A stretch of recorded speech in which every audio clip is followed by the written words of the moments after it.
लिया। अब देखेंगे इसका मैकेनिज्म।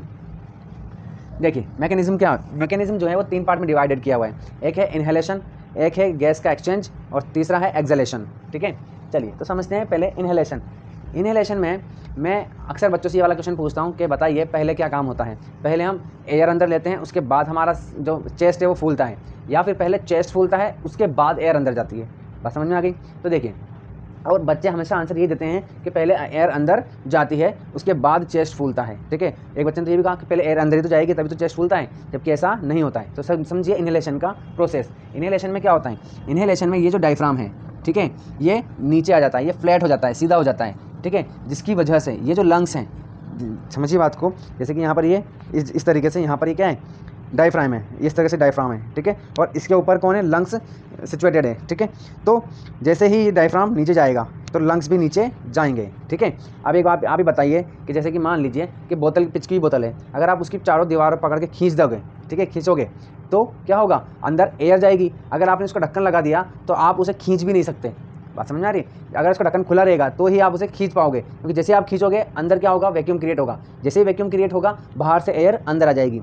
अभी अंदर क्यों नहीं जा रही है? क्योंकि अभी अंदर और बाहर दोनों का प्रेशर क्या है, इक्वल है। बोतल के अंदर का और बोतल के बाहर का प्रेशर सेम है। ठीक है, लेकिन जैसे ही आप इसकी वॉल्स को खींचोगे तो अंदर क्या क्रिएट हो जाएगा, वैक्यूम, यानी कि प्रेशर कम हो जाएगा। प्रेशर कम होता है क्योंकि जगह बढ़ रही है लेकिन एयर उतनी ही है। ठीक है, तो उससे क्या होगा, एयर उतनी ही है और जगह बढ़ रही है, उससे क्या होगा, वैक्यूम क्रिएट हो जाएगा, प्रेशर कम हो जाएगा। प्रेशर कम होने की वजह से बाहर की एयर अंदर आ जाएगी, क्योंकि फ्लो हमेशा कहाँ से कहाँ होता है, मतलब हाई से लो होता है। बस समझना कि प्रेशर एयर का, चाहे फ्लूइड का, लिक्विड का फ्लो हमेशा कहाँ से कहाँ होता है, हाई से हाई कंसंट्रेशन से लो कंसंट्रेशन पर होता है। तो जो बॉटल है वो पिचकी हुई है अभी, लेकिन आपने इसकी वॉल्स को खींचा तो क्या हुआ, वॉल्यूम बढ़ गया तो क्या हुआ, प्रेशर कम हो गया। प्रेशर कम होते ही अब यहाँ का प्रेशर कम है लेकिन बाहर का प्रेशर ज़्यादा है, जिससे एयर अंदर आ जाएगी। बात समझ में आ गई?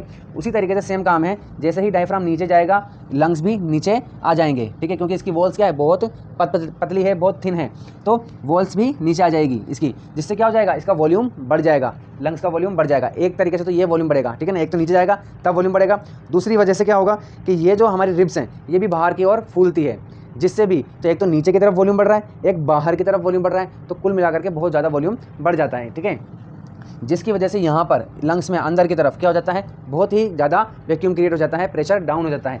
अभी जो नॉर्मल सिचुएशन है, नॉर्मल सिचुएशन में क्या होता है कि एयर अभी अंदर भी एयर है और बाहर भी एयर है, तो दोनों तरफ का प्रेशर सेम है। तो दोनों तरफ का प्रेशर सेम है तो एयर बाहर से अंदर ना जाएगी, ना ही बाहर अंदर से बाहर जाएगी। ठीक है ना, दोनों का प्रेशर सेम है। तो हम क्या करते हैं, हमारा सिस्टम क्या करता है, जो रेस्पिरेटरी सिस्टम, इसमें क्या होता है, जब इसको